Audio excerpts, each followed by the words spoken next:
Hi everyone. So I don't see any actual videos. Oh, there's Jen. Hi, Jen. And Garrett. Okay, good. Garrett, I'm glad you were able to join. Don't worry, you don't have to turn your video on. I'm going to be doing a presentation for the first part of this interest session, and then we'll all come together and I'll be able to answer any additional questions that you have or offer any clarifications. But just to let you know who I am in case I haven't met you already. So my name is Chelsea Brislin. I'm the Associate Director of the Gaines Center for the Humanities. I've been in this role now for a few years. Before this, I worked in the Gatton College of Business. And before that, I worked in the Lewis Honors College. So I've worn a few different hats here. Our director is Dr. Melinda Price. She is a full professor in the College of Law. And we also have on the team Catherine Brereton, who is a Gaines alumni and works as our department manager. So it's a small team, but mighty. So I know a few folks are still going to be sort of trickling in. We had about 40 people register for this interest session, so it should be pretty full. But I want to be mindful of your time. So I'm going to go ahead and start sharing my screen. I'm recording this only for the purposes of sharing for those who couldn't attend. I had a few requests for folks who couldn't make any of the times for the interest sessions. So don't worry, this isn't going out to our selection committee or anything like that. This is just for prospective students. So I'm going to go ahead and get started. Okay. So probably the most popular question I get when I start doing sort of the information recruiting portion of the Gaines Fellowship is like, what is Gaines? I've never heard of Gaines before. So just to give you a little background, we are a humanities center on campus. So the fellowship is sort of one spoke of a wheel, but we do lots of other things. The reason you probably haven't heard from Gaines is because we manage about 30 different endowments. So an endowment is when a donor, sort of decides I would love to have a scholarship, for this particular purpose or a speaker series for this particular purpose.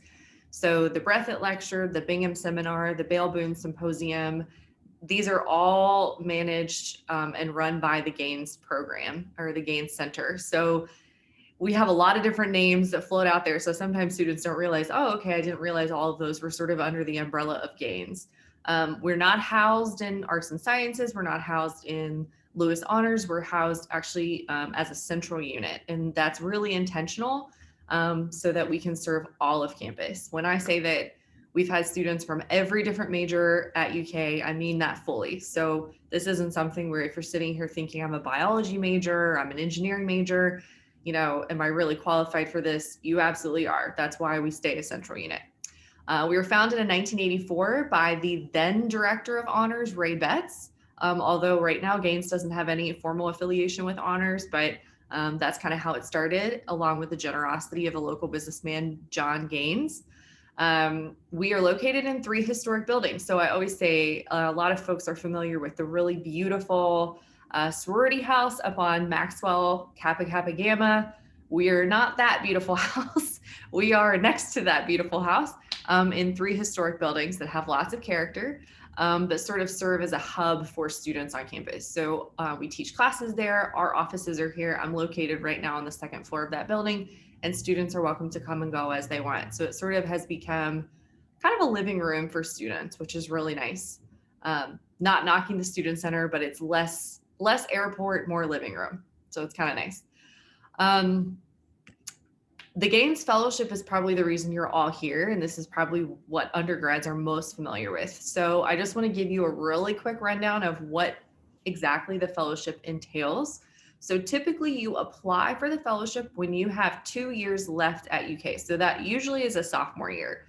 But if you are a freshman who's planning to graduate early, or if you are a junior who's doing like architecture or something, you're going to be here for a few more years, you might also qualify. So that's why we just like to say the main thing is starting in fall 2022, you have to have 2 years left at UK to be able to complete the curriculum. So that junior year, the first year of Gaines, you take a 4 credit hour team taught seminar. So what that means is the Gaines Center, we determine a theme for the whole academic year at the beginning. So The themes have ranged everything from the contemporary South to citizenship. This year, the theme is mountains. So we recruit faculty across campus who are willing to teach 3-week units under that umbrella. So for instance, this semester for mountains, the first 3-week unit was a cooking class where the students learned how to cook with mountain produce, which is pretty cool. The second unit was with a sociologist. The third unit was with an anthropologist. And then they just finished up with Dr. Kinson-Sina, who was teaching about mountain horticulture. So it just varies, right? In the next semester, we have someone who's looking at mountain education, someone who's looking at mountain literacy, and then someone who's looking at German mountaineering as a hobby. He's in the modern classical languages department, and is going to be talking about the German word for sort of this amazing feeling. We don't have a word for it. It's an idiom in German, but this feeling that comes over when you climb a German mountain. So it's kind of cool. I've never climbed a German mountain, but I'll be interested to see how that goes. So that's what you do junior years. And that, like I said, those are 4 credit hours. If you are in honors, that will satisfy your upper level honors requirements. So if you're sitting there thinking, oh gosh, I have to do an honors 301 and this gains seminar, it sort of kills 2 birds with 1 stone. If you're not in honors, and I can't emphasize this enough, that's totally fine. You do not need to be in honors to be eligible for gains. We usually have a cohort of about half honors students and half not. So don't stress about it either way. It's just, if you already are in honors, it's pretty beneficial because it just sort of counts. We also have a lot of co-curricular activities and opportunities. Because the cohort is only 12 students, we get to do some really cool things with Gaines Fellows. So this last go around, we took students and did a challenge course at Asbury. Then we took them and did an overnight at Shaker Village. We've taken them to this famous Warwick Estate, which is sort of a compound designed by the famed Lexington architect Clay Lancaster. We took them for an overnight in the gorge, Red River Gorge, and we did hikes and stayed in a cabin, which was really cool.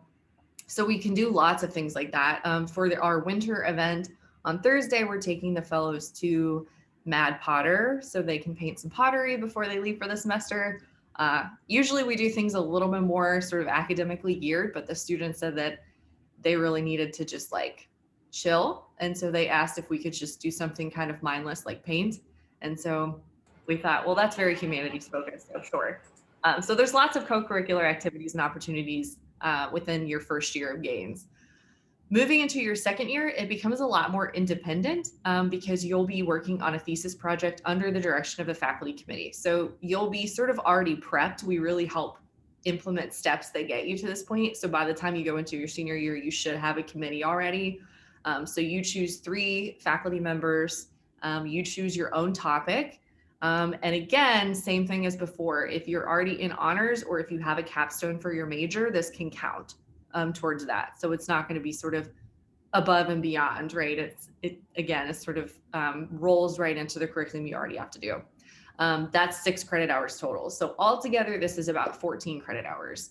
And the seniors tend to do more sort of activities on their own. They have like gift exchanges and they have study nights, and sort of because at that point they already know each other really well, they kind of like to do their own thing, but they're invited to all of the co-curricular things. And we do some things like trivia night or movie nights and things like that.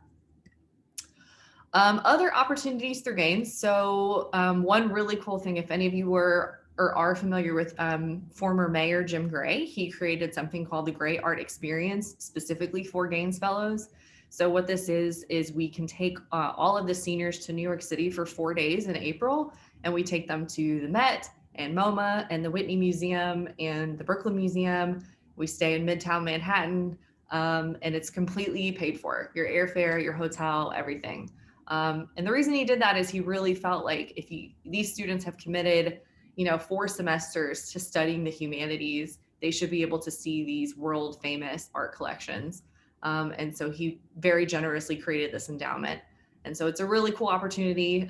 We had to take a couple years off because of COVID, but I did get a chance to go the year prior to COVID, and it was really awesome. Very great opportunity to see the students interact with these institutions. So above and beyond these really cool travel experiences and co-curricular opportunities, you also just get flat out $2,000 your junior year and $3,000 your senior year. And that just goes into your UK account. So those aren't earmarked for anything. We don't make sure you spend it on anything. It's kind of cool because for a lot of really awesome curricular opportunities at UK, I know you have to pay, and this is one of the very few where you actually get paid. So that's kind of neat. Okay, I want to talk about the online application. One thing I want to mention before we move on to that is just that if you are working on your thesis and you have something like you need to travel to an archive, or you need to sign up for a membership. Like we have one student who's looking at the history of Black jockeys in America and needed to get on ancestry.com. We can provide funding so that you're able to do those things. I have another student who's traveling to Texas to visit an archive. And we're providing funding for that. So it's called the Student Research and Travel Fund. So if there's something you need to do related to your research and you need additional funds for that, we can help fund that. So just another cool opportunity.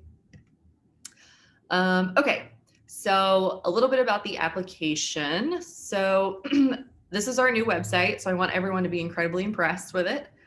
Because we were basically working on what looked like a blog before this. So we have moved into the 21st century.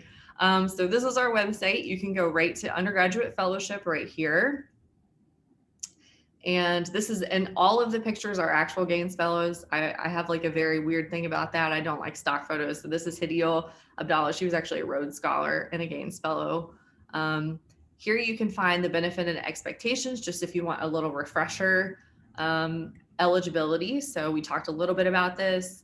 And then finally, if you are ready to apply, these are the things that you need. So I just want to make one thing clear. This isn't the type of application where you open the application and then work on it real time. Like pretty much you open the application, you should have these elements already together before you start filling it out. So what I mean by that is the all-in application will ask you for an updated resume, an unofficial transcript, the names and emails of 2 recommenders. I'm going to talk about that in just a second. And then an answer to an essay question. So when you actually click on the application itself, oops, you can tell I've been doing this demo more than once. It's literally just you going in and filling it out. So you fill this information out, you fill out the information of your recommenders, and then you drop in your resume, drop in your transcript. It can be unofficial, just downloaded from your MyUK, and then you drop in your essay response, and then you submit it. So you definitely want to sort of review this tab to make sure you have all the materials before you actually submit that online application. And that way it's just super smooth and easy. About recommenders, I get questions all the time about this. So a couple things. Number one, it doesn't have to be a faculty member.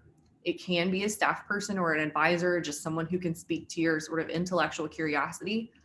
However, we do prefer that it's not someone who you interacted with primarily in high school. Some ask like high school teachers or high school advisors. Because this is a junior senior level program, we really want to hear from folks who've interacted with you during your college experience. So that's really the only caveat. The other thing is, this is the first year we're doing this. We're not asking for a letter. What you'll need to do is once you decide, or you have, whoever is recommending you agree to recommend you, you have to send them this link, and it goes to a form, and the form goes directly to us. And we just found that faculty are sort of like really burnt out, and it's just easier to do a form. And these questions actually get more to your sort of what we look for in a Gaines Fellow. So that is your responsibility to email that link to your recommenders, because as I just said, we won't get your application until possibly like the week of February 7th, because that's when you sort of upload everything. So you have to send this, and they can submit it at any time, and we just match it up on the back end. Okay, so I hope that's clear. Like I said, we'll have plenty of time for questions at the end too. So that's how you apply. And now I just sort of want to answer any questions. The only thing I'll say before we get to sort of Q&A is I often get the question of, maybe I started in a certain major and it ended up not being a good fit, and now my GPA is not what I want it to be. or something like that. And I'll say that we look at every element of your application. The main thing is looking at sort of intellectual curiosity, like who will be a open-minded contributor to a seminar type discussion. Um, so that being said, we have, of course, had students who have 4.0s, but we've also taken students who have lower than a 3.5, just because we were able to see from holistically looking at their application that they would be a really good fit for sort of the structure of gains. So if you're sitting there thinking or saw something that maybe you think would disqualify you, apply anyway, because you honestly never know. And we look at everything all together. So I'll stop sharing. Oh, and good. Chris is with us now. Okay, super. So I want Chris to introduce himself. Chris is a current Gaines junior. So Chris, if you want to talk a little bit about your experience so far, and feel free to clarify anything that I probably muddled up when I was trying to explain all this. No, you're good. Yeah, I jumped in towards the end. So I'm not sure exactly there's any, I'm sure you got everything right. My name's Chris. I'm a junior studying finance. I'm originally from Kansas City. And I've really enjoyed my Gaines experience so far. I mean, happy to, if you have specific questions, I can answer those. Just like give you a rundown of like highlights.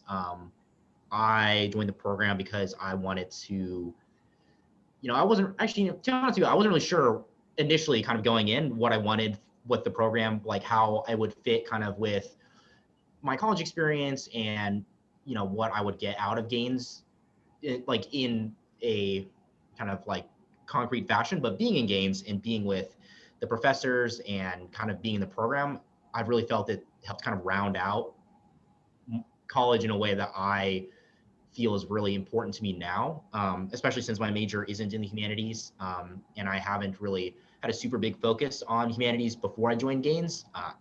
Being in Gaines really exposed me to kind of why I think the humanities is important now, or just in general, why I think the education aspect that Gaines provides is really important to the things I want to get out of college, which is, kind of same long lines of you're in the honors college, this more liberal arts kind of field, this more discussion based, getting really into the weeds on kind of, more humanities like topics. And so that for me has been really important, and something that was kind of a happy accident that I got out of Gaines. Wasn't kind of the reason I went into Gaines, but is kind of the main benefit I've gotten out of it. And yeah, I've really enjoyed it so far. It's created a community for me, both with like the faculty and like the senior and junior fellows. And overall, I'm glad I did it, and I think everyone should apply. I know that's kind of vague and broad, but if you have specific questions, happy to go into how I feel about certain things, other stuff like that. That's okay, Chris. I'm probably going to put you in the hot seat a couple more times. But there's a few questions that have popped up in the chat. So the first question is, what kind of projects have you guys had in the Gaines Fellowship? So if you're speaking directly about like thesis projects, it has ranged so much that it's really hard to give like a set breakdown. But I had a meeting with the seniors last night about their thesis, so I'll try to remember. So we have one student who's researching the effect of Hallmark movies on like psychology. So she watched like a million Hallmark movies and identified like consistent motifs throughout, like the men usually wear green and the women wear red, and there's like a reason for that. So that's really interesting. We have, like I said, Alex Davis is looking at the history of Black jockeys and the erasure of Black jockeys in the horse racing industry, and she's doing a lot of research at Keeneland and the Kentucky Horse Park, which is really neat.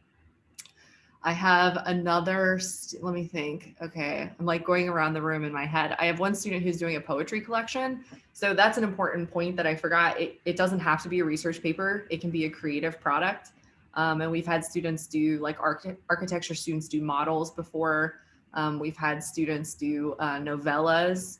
And this particular student, Tasia, is doing a poetry collection, which is really neat. Let's see. I have one student who's looking at like drawing up an agricultural guide.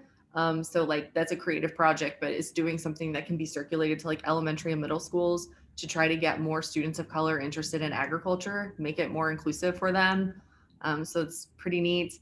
Yeah, so like pretty much everything. And some students are doing projects that are tied to their major. Other students are doing projects that are completely like outside of what they're studying, and they're doing that intentionally. They just wanted, this is a chance to explore this topic they've always been interested in.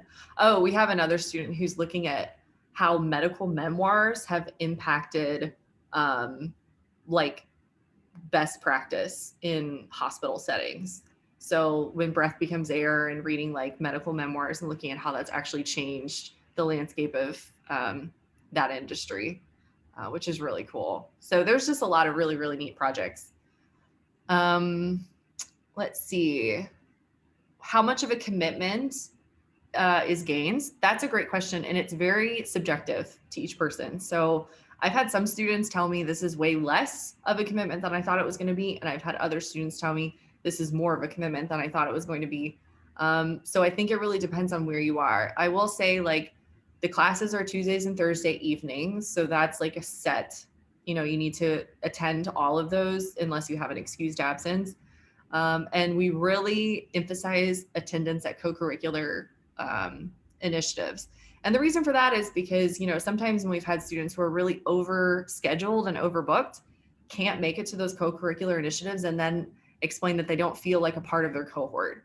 And that's because so much of that bonding and that, learning each other's backgrounds and really benefiting from the real diversity that we have in the cohort, like that can't happen without active participation in those out of classroom activities.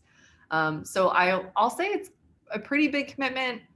Chris, put that on your list because I'm going to circle back to you. I want you to answer that question too, but I just want to get through a few more of these real logistical ones. So Patty asked, how does it work if you have a semester abroad planned? Great question, Patty. I get this a lot. If you are planning to go abroad, there is one window for a semester. Okay, there's one window for you to do that, and that would be fall of your senior year. And that is only if your committee says that they're okay with it. We have had fellows go abroad that fall semester of their senior year. You can't go abroad in your junior year because you can't miss the seminar course. And then as a former advisor, I never recommend going abroad your last semester at UK because sometimes credits take a while to transfer back and it can push your graduation to August. So fall of your senior year, that's when you can go abroad. We have a lot of students go in the summer. A lot of students do winter intersession if that's unnecessarily limiting, but that's usually when you can go if you want to go for a semester. Can we participate in this program while also being in a different research program at EK? Yeah, we have students do Chelgren and Gaines, or do, they're doing lab work and Gaines. So I think definitely you can do that as long as it doesn't put you in a position where you're having to give 50% effort to both, right? I always say you can do 100% of the things you want to do at 70% efficiency, or you can do 70% of the things you want to do at 100% efficiency, right? So I know you all are high achieving students, so I know you know what I'm talking about. Do we have to know what our project will be before joining the fellowship? Absolutely not. That's something that we work through in the courses, trying to sort of brainstorm what falls under the umbrella of the humanities. I know Chris is working through that process right now. I help you brainstorm. Dr. Price helps you brainstorm, all the faculty. So it's built into the class. Can you talk more about the thesis requirements? Sure. So the thesis total is going to be 6 credit hours. And to give you an idea, that equates to about 80 hours of work. And so that's sort of our expectation. But in terms of the defense, so once you have your thesis all done, you have to go in front of your faculty committee and defend it. This is excellent practice for anything, any job, graduate school. It's a really good exercise. But I always say, students know going into the defense whether or not this will be a good experience or not. And the main thing that I've seen between a successful defense and an unsuccessful defense is communication. So keep the line of communication open with your committee, and that will make the biggest difference in how you experience that defense in April of your senior year. Research papers are usually about 50 pages. So that's sort of a guideline we give. But of course, we have some that are a little shorter, some that are a little bit longer. It just kind of depends on where you fall, but that's usually where it ends up falling. And again, you start working on this in kind of spring of your junior year. So it's across 3 semesters. So if that helps alleviate some anxiety. And it makes for an excellent writing sample if you're applying to like graduate programs too. I'm a first year architecture student at UK, but I'm graduating in 3 years as opposed to 4. So am I qualified to apply for this even though it would be my second or third year as opposed? Yes. I think if I'm understanding that question, yes. Like as long as you are here and can participate and register for the classes, then you should be good. But that might also warrant an individual email to me just to make sure I'm understanding you. What do the courses cover? Does each cohort have a, yes, each cohort. So we pick a theme for the academic year. So the theme for, if all of you are sophomores and are considering applying now, the theme for next year is movements. So we're looking at movements as in social movements, but also movement as in dance and theater, and sort of the intersection of those things. So we have like a dance faculty, a theater faculty on board. We also have like a business faculty who studies the effects of pollution. So there's like lots of, it's going to be very varied, very interesting. So I'm really excited about that. That's going to be the next theme. So that's what that course would cover. And then after applying, do we need to do any sort of interview? Yes, this is one of the things I always forget. So the application is due February 7th. So you're not at any greater benefit to apply like tomorrow versus February 7th at 11:30 p.m. Like I don't look at any of them until the deadline passes. So you can work on this over the break. I'm also not on the selection committee. So I'm the logistics backend person, but we have a committee comprised of faculty and staff. They're the ones that do that. So if you're worried about asking a question because you're like, oh, I don't want to sound stupid because she's going to be making the decision of who's fellows, I have no power. So you can ask me anything you want. If you want to send me flowers and candy, you're more than welcome, but it's not going to help you get into gains. Okay. So once initially we get all the applications, and we usually get about 40 applications, between 40 and 50, then each application is reviewed twice by members of our selection committee. Then comes the terrible part where we have to take that and basically cut it in half. So we then notify everybody and let you know if you've moved on to the interview phase of the process. If you have, then we schedule an interview with you. Those are usually about 20 or 30 minutes with 2 members of the selection committee and myself. And then we ultimately make our 12 offers. So that's the process. That's how it works. And that will happen, like the interviews usually happen in March. Everyone will be notified by April 1st. And we notify you one way or another, whether you get an interview or not, or whether you get the fellowship or not. Is there anywhere to upload portfolio work with the application? So not really. That's a good question. What we're really looking for is your answer to that essay. We do welcome creative answers to the essay. So if you have a creative approach you want to take to answering that essay question, you can upload that. And then how many credits are we looking for? So that would be 8 credit hours your junior year and 6 credit hours your senior year. So 14 total. And like I said, that layers on top of honors. And then if you have a thesis due in your major, then usually you can layer on top of that as well. Okay, Chris, so I'm going to toss a few to you. So the first thing I want you to talk about is how much of a commitment gains was or is for you. And then Helen asked, what do the interviews cover? I'm going to let you take that one, Chris, because you had the experience from a student's perspective. I've been doing this too long. So those 2 questions, if you wouldn't care to jump in. Yeah. No, that's fine. So from the commitment standpoint, I think Dr. Brislin hit on this initially too. It's kind of, I guess, what you put into it is really kind of what you get out of it. I think from a junior perspective, it's much more structured. So I have class Tuesday from, that's embarrassing if I get this wrong, 5 to 6:30, and then Thursday from 4 to 6:30. Yeah, and that's actually changing next year. So, I mean, next semester it'll be the same for you, Chris, but next year we're changing Tuesdays from 4 to 5:30 and Thursday 3 to 5:30. Yeah. So that is like time spent in class, and it's not, very intense like lecturing. It's mostly discussion based. We did have a unit that was cooking, so that was like cooking based time. But so in that sense, it is kind of this class time, and sometimes it is kind of long to be in a class for like 2.5 hours, but it's like that longer one is split into two parts. But so that's kind of the main time. There's also time spent doing readings, doing discussions. It's never like super intensive in the terms of like, oh man, this is like a 500 level like humanities class, whatever that I'm taking. But it is, in addition to homework. But most of the people in my cohort who are much busier than I am, who have like much more packed schedules, seem to be able to balance it pretty well. And the other aspect of it is there are like a couple events that you usually go to. And so these are like co-curricular events that Dr. Broslin talked about that can be like really fun and are like weekend trips. So we spent the night at Shaker Village, if any of you are familiar. So that was a fun thing to do at the beginning of the semester. Another time independently through like one of the units, not like as an entire gains thing.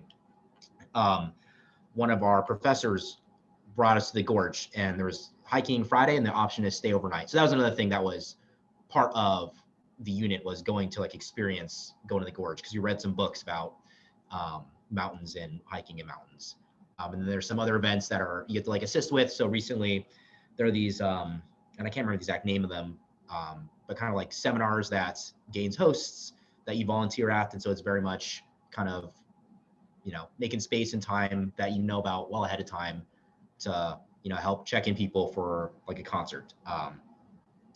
And so in terms of that time commitment, it's just, it doesn't seem too bad, honestly, in like retrospect. And I think that most people, I feel like, will be able to manage it pretty well. And if that's like the major concern you're having, I wouldn't be super duper worried about it, because it kind of fits well with everything else you're doing. So that's how I would think about time commitment.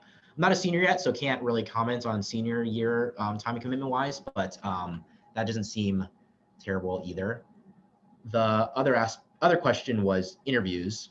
And so I'm not sure how many interviews you all have. I think from my experience, it seems like a very typical, if anyone's familiar with the term like behavioral interview, for a lot of questions where it's just like, why Gaines, kind of like why the humanities. I remember there being questions where I talked a lot about why I was interested in joining Gaines, which was for like this community aspect and some thoughts I had in community aspect. I remember talking about parts of my application, activities I was a part of. And so very much just kind of getting to know you and why you want to be in Gaines. And so I think that's like the two areas of focus if I was like preparing for this interview, would just be, am I comfortable explaining like myself? And hopefully you all are comfortable explaining the things you do, like why you enjoy doing the things you do, but also why you're interested in, one, the humanities, and two, Gaines. And I think that would probably give you a good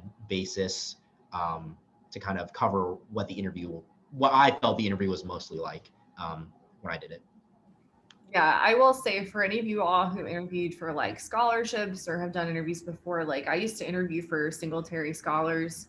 And one of the things that surprised me was, and I don't know what it's like now, so this hopefully isn't offensive to anybody, but it was kind of softball questions like, what's your family like? And what's your favorite thing to do? And I remember thinking like, like these are pretty basic questions for students who are about to enter college.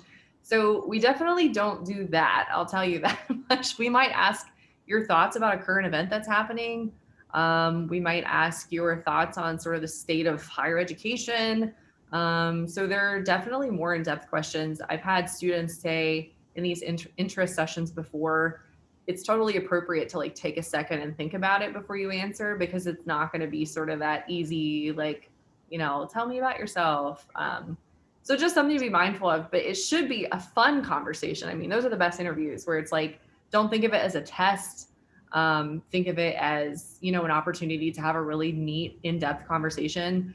Chris did that really well. Like, I still remember he talked a lot about how he was on debate, and someone said, like, what do you think about, I remember one of the faculty asked him, like, what do you think the ethical repercussions are of somebody on a debate team having to defend a position they personally don't agree with? Like, do you think there's a psychological element to that can be, potentially harmful? And he just answered it like a champ. And like, I don't even think he offered like a yes or no, but it was like, well, if you think about it this way, or if you think about it this way, and maybe, that can be open their minds or further reinforce why they felt that way in the first place. So that's a good example. Like, that's a hard question to think through, sort of on the spot. But at the same time, if you think about it like a conversation, it can actually be sort of fun. I know I'm not the one who's interviewing, but they're fun for me. That's why I go to all of them. I thought mine was fun. I enjoyed mine. So Yeah, I mean, they really are. And it's a good chance for us to get to know you. So yeah, but anyway, so those are all really good questions. While Chris was chatting, I got a few more questions in the chat. Someone asked, if we can't make that time for classes work, can we participate? So that's something, the participation in the courses is mandatory to be in gains. But oftentimes we'll work with your advisor to see, because sometimes, you have certain classes slated for certain semesters, we can kind of shift things around. So if it seems like it's not possible, that's something we can try to work through. If it doesn't work, it doesn't work, but it's something that we're willing to at least try to puzzle out for you, if that would be helpful.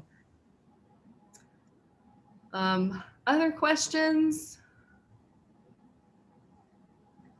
We got like lots of questions in the chat really fast and furious. So I want to make sure I didn't forget anybody or gloss over any questions that were asked. I'm going to follow up with everybody who registered for this intro session with just the application to a lot of the things that I talked about. And then, like I said, my name's Chelsea Brislin. I'm on the website. You'll get an email from me, like I said, here in a couple minutes. So, if you have specific questions or think about a little more, need clarification, I'm happy to answer that. How does this fit with our major research requirements? That's a question we just got. That will depend on what college you're in. So I've seen some advisors, it's kind of, sorry, this is a little bit of advisor speak, but I've seen some colleges that will count this towards major requirements if it seems to fit within the major. Like, for instance, since we're doing mountains, some of my Appalachian Studies certificate students advocated to have their GAIN seminar count towards their Appalachian Studies certificate, and we're successful in that. So if you are doing movements, right, and maybe you are a fine arts major, that might count. So just talk with your advisor to kind of see how it fits in. And then we have an honors advisor here, not to put you on the spot, Jen, but that's another thing you can do. You can always pop into your honors advisor's office if you're in the Lewis Honors College and ask them as well. If people get selected and then drop out, potentially because they can't make the class, or some of the reason is there a wait list to fill that person's spot. So you all are asking good questions. I never get this question, but you're seeing a little bit behind the curtain. Yes, we always identify 3 to 4 alternates when we pick our final cohort of Gaines Fellows. I won't tell you you're an alternate, because I just think that's a lose-lose. Because then maybe you're waiting for somebody to drop, and I don't know, there's just something about that always feels a little weird. But I know you're an alternate, and so if we do have an offer made that's declined because they can't make the classwork or because they had reservations or whatever the case might be, yes, we will go to the alternate and say a spot is opened up. And last year we didn't do that. Last year we made 12 offers and all 12 accepted. But we have had a year, or two in the past where a student has ultimately had to decline because of sort of unforeseen circumstances. And I would strongly recommend, if you are offered an opportunity, like, to not think about it like you were second or anything like that. Like, one of the saddest things is when, we've reached out to an alternate and they've said, never mind, like, kind of like, if you didn't want me, I don't want you. And that is a huge bummer from my perspective, because, when you're building out a cohort, you have to think about things like balancing majors and things like that. So if you don't get an offer, it's not a reflection on you. I am very open about this, but when I was an undergraduate student at UK and I was in the honors program and I applied to Gaines and I didn't get it. And look at me, just wait 10 years and then they'll put you in charge of the whole program. But it shouldn't be this thing that you feel some sort of pride about. Like, we're very open and accessible to all students on campus. So there's lots of ways you can get involved with Gaines, even if you're not a fellow. But if ultimately you are offered a spot after that, as an alternate, I just encourage you to take it, because some of our most successful and involved Gaines fellows have been alternates. So you know, just keep that in mind. It's a good life lesson, you know. Other questions? Okay, so the deadline is February 7th. I would recommend, if you are pretty sure you're going to apply, go ahead and ask for those recommendations now and send that form along. That's a good thing to just kind of get out of the way before the break. And you can be working on your essay question, thinking about how you want to sort of address that. And then if you have specific questions, let me know. Chris, is there anything else you want to share? I'm going to let you have the last word here.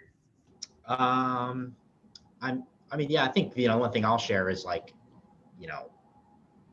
I think Gaines has been, not to be like super dramatic about it, but Gaines has been like probably the best thing that's happened this semester to me, just like in terms of, being in really insightful environments, like being exposed to awesome professors. And then me and my cohort have like become super close and bonded in a great way. And so, really could not have asked for anything better. So that's what I'll say.